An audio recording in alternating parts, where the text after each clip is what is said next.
Hello, എല്ലാവർക്കും നമ്മുടെ മഴ തോരും മുൻപേ സീരിയലിൻ്റെ ഇന്നത്തെ പ്രൊമോയിലോട്ട് സ്വാഗതം.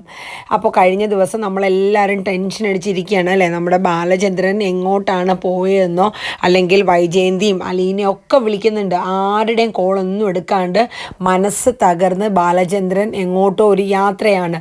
അപ്പോൾ എവിടെയാണെന്നോ എന്താണെന്നോ ആർക്കും അറിയില്ല. എന്നത്തെക്കാട്ടിലും രാത്രി ഒരുപാട് വൈകിട്ടും വിളിച്ചിട്ട് കോളൊന്നും കിട്ടാത്തൊരു സിറ്റുവേഷനിലാണ് നമ്മൾ കഴിഞ്ഞ ദിവസത്തെ എപ്പിസോഡ് കണ്ടു നിർത്തിയത്. അപ്പോൾ ഇന്ന് വരാനിരിക്കുന്ന സീനിലോട്ട് നമുക്കൊന്ന് പോകാം.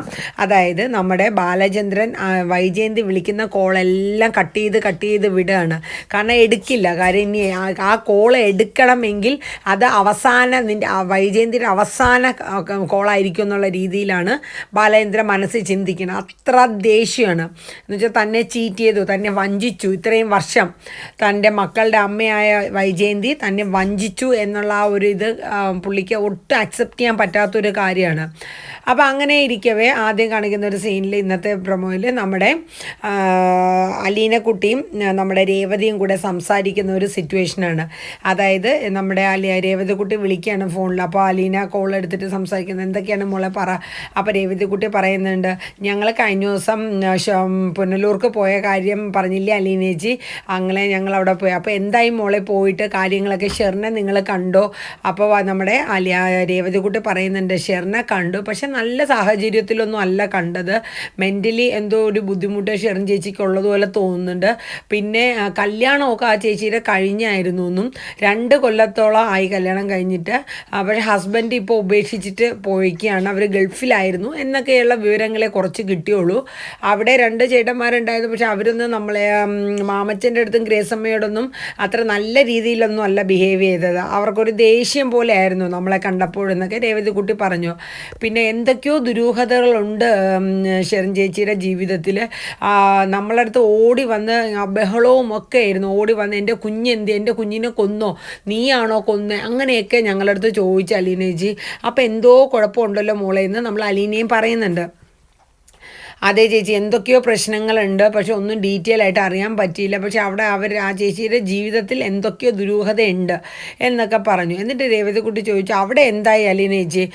ഞാൻ 2 ദിവസത്തിനകത്ത് വരും മോളെ. അപ്പോൾ എങ്ങോട്ടാണ് പോവാ? ഞാൻ നിൻ്റെ അടുത്താണ് വരിക. ആണോ? എനിക്ക് ഒരുപാട് സന്തോഷം. ഇവിടെ മാമച്ചനും ഗ്രേസമ്മയ്ക്കൊക്കെ ഒരുപാട് സന്തോഷം. ചേച്ചി എന്തായാലും ഇങ്ങോട്ട് പോരും. കുറച്ച് ദിവസമൊക്കെ കഴിഞ്ഞിട്ട് നമുക്ക് എവിടെയെങ്കിലും ഒരു ജോലി ഇതിനേക്കാളും നല്ലത് നോക്കാം. പക്ഷേ ജോലിയുടെ അല്ലല്ലോ മോളെ പ്രശ്നം. എൻ്റെ അമ്മയും കൂടപ്പിറപ്പുകളെയും അച്ഛനെയൊക്കെ ഉപേക്ഷിച്ച് വരുന്ന സിറ്റുവേഷൻ, ഇങ്ങനെ ഒരു ജീവിതം അല്ലല്ലോ ഞാൻ സ്വപ്നം കണ്ടത്. പക്ഷേ ഇങ്ങനത്തെ ഒരു സാഹചര്യത്തിൽ ഇവിടെ നിന്ന് ഇറങ്ങി പോകേണ്ടി വരണു എന്നുള്ളത് ഓർക്കുമ്പോൾ എനിക്ക് വളരെ പ്രയാസമാണ് മോളെ എന്നൊക്കെ പറഞ്ഞ് അലീന സങ്കടപ്പെടുകയാണ്. എന്തായാലും സാർ ഇന്ന് ഇല്ല, സാറ് നാളെ മറ്റൊന്ന് വരുമായിരിക്കും. വന്ന് സാറിനോട് പറഞ്ഞിട്ടേ മോളെ ഞാൻ ഇവിടെ നിന്ന് വരത്തുള്ളൂ. കാര്യമില്ലെങ്കിൽ അതൊരു നന്ദികേടല്ലേ, അത് മതി അലീനേച്ചി എന്ന് രേവതി പറയുന്നുണ്ട്.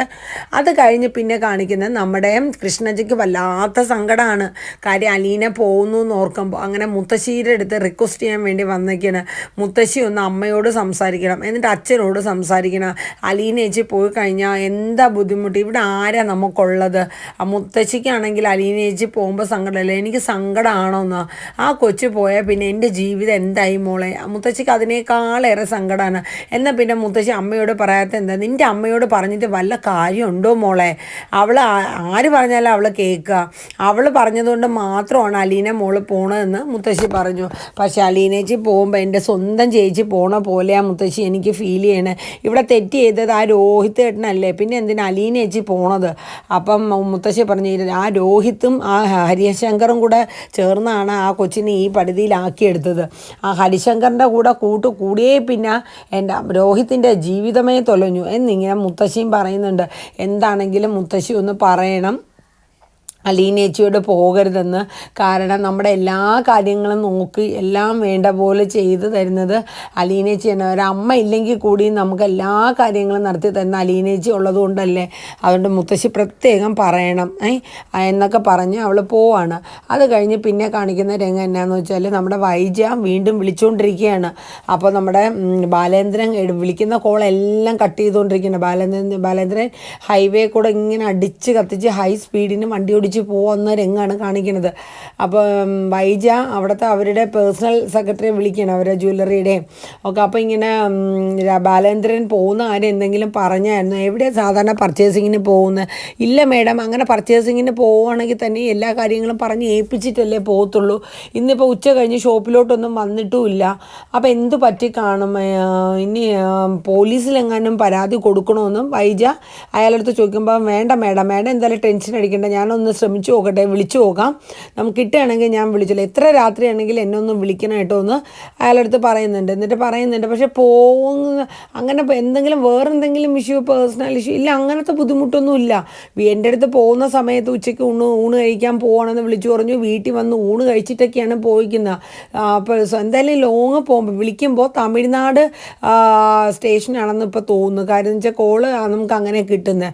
അത്രയും ദൂരമൊക്കെ സാറ് ഒറ്റയ്ക്ക് ഡ്രൈവ് ചെയ്ത് പോവില്ലല്ലോ മേഡം എന്ന് അയാളും പറയുന്നുണ്ട്.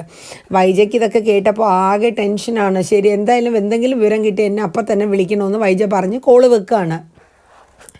അത് കഴിഞ്ഞ് പിന്നെ കാണിക്കുന്നത് നമ്മുടെ മനുവിനെ വിളിക്കുകയാണ്. അപ്പോൾ വൈജയുടെ മനു ഇന്നതുപോലെയാണ്, ബാലേന്ദ്രൻ പോയിട്ട് എവിടെയാണ് എന്താണെന്നൊന്നും അറിയില്ല, ഉച്ചയ്ക്ക് ഊണ് കഴിക്കാൻ വീട്ടിൽ ഞാൻ പോകണമെന്ന് വൈജയനെ വിളിച്ചു എന്നും, അന്നേരം വൈജ ബാങ്കിലായിരുന്നു, എന്നിട്ട് ഫുഡ് കഴിക്കാൻ ഇവിടെ വന്നപ്പോൾ അലീന് ചോറൊക്കെ കൊടുത്തു എന്നും അവൾ ഇറങ്ങാൻ നേരത്ത് അവളുടെ അടുത്ത് പറഞ്ഞിട്ടാണ് പോകുന്നത്. കാരണം ഡോറ് ലോക്ക് ചെയ്യാനും പിന്നെ ലെമൺ ടീ കുടിച്ചിട്ടൊക്കെ എന്നും പോവാറ്.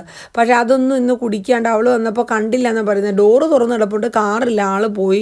അതെന്തായിരിക്കുമോ, ഷോപ്പിലോട്ട് ചെന്നിട്ടില്ല. ഇനി നമുക്ക് പോലീസിൽ എങ്ങനെ പരാതിപ്പെടണോ? മനു ആൻറ്റി വിഷമിക്കേണ്ട, നമുക്ക് നോക്കാം, വേറെ എന്തെങ്കിലും ഇഷ്യൂ പിണക്കോ അങ്ങനെ ഇല്ലടാ, ഒന്നുമില്ല, എന്നെ ഇന്നും കൂടെ വിളിച്ച് ഉച്ചയ്ക്കും കൂടെ വിളിച്ചല്ലേ, വേറെ ഒരു ഇഷ്യൂ ഉണ്ടായിരുന്നില്ല, പിന്നെ എന്താണ് പ്രശ്നമെന്നുള്ളത് അറിയില്ലല്ലോ മനു, എനിക്ക് ആകെ ടെൻഷനാവണു.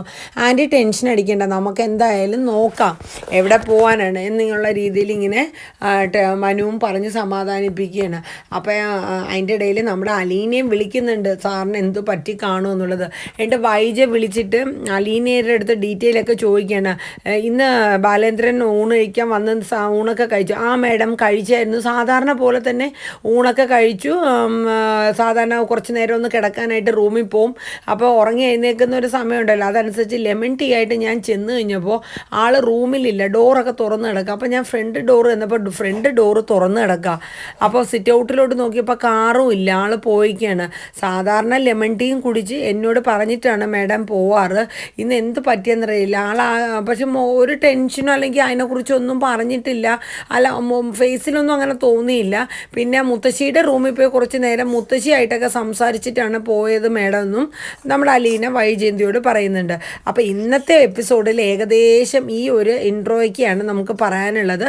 അപ്പോൾ എന്താണെങ്കിലും ഇനിയിപ്പോൾ ബാലചന്ദ്രൻ ഇതെവിടെയാണ്, നമ്മുടെ വൈജയന്തിയുടെ പൂർവ്വകാല ചരിത്രം അറിയാനുള്ള യാത്രയാണോ, ഇത് അറിഞ്ഞു കഴിഞ്ഞാൽ തിരിച്ച് വീട്ടിൽ വരുമ്പോൾ വൈജയന്തിയും അലീനയും ഫേസ് ചെയ്യുന്നത് ബാലചന്ദ്രൻ്റെ മറ്റൊരു മുഖമായിരിക്കുമോ, എന്തൊക്കെ ട്വിസ്റ്റാണ് ഇനി വരാനിരിക്കുന്നതൊന്നും നമുക്കറിയില്ല. അപ്പോൾ എന്തായാലും വരും ദിവസങ്ങളിലെ മഴതോരും മുൻപേ സീരിയലിൻ്റെ ഓരോ കിഡിലൻ പ്രൊമോ നിങ്ങളുടെ മുന്നിൽ ഞാൻ വരും. നിങ്ങളുടെ സ്വന്തം സുമി മുഫാസ് ടേസ്റ്റി കിച്ചൻ എന്ന ഈ ചാനലിലൂടെ എല്ലാവരും കാണുക, കണ്ട് സപ്പോർട്ട് ചെയ്യുക. നമ്മുടെ ചാനലിന് മാക്സിമം ഒരു സപ്പോർട്ടൊക്കെ തരണം കേട്ടോ. നമ്മുടെ വീഡിയോസൊക്കെ നിങ്ങൾക്ക് ഇഷ്ടമാവുകയാണെങ്കിൽ ലൈക്ക് ചെയ്യാനും ഷെയർ ചെയ്യാനും കമൻറ്റ് ചെയ്യാനും ഹൈപ്പ് ചെയ്യാനും മറക്കരുത്. ഇതുവരെയും ഈ ഒരു കുഞ്ഞു ചാനൽ സബ് ചെയ്തിട്ടില്ലെങ്കിൽ ഒന്ന് സബ്സ്ക്രൈബ് ചെയ്ത് ആ ബെൽ ബട്ടൺ ഓൾ എന്നൊരു ഓപ്ഷനും കൂടെ ഇനേബിൾ ചെയ്യണം കേട്ടോ.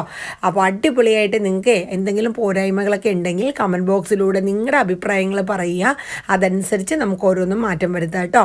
അപ്പോൾ എല്ലാവരും എല്ലാ സപ്പോർട്ടോടുകൂടി തരുമെന്നുള്ള പ്രതീക്ഷയോടുകൂടി ഞാൻ ഇന്ന് വൈൻഡപ്പ് ചെയ്യാണ്. എല്ലാവർക്കും നല്ലൊരു ഡേ ആവട്ടെ. അതുവരയ്ക്കും tata, bye bye, take care, thank U.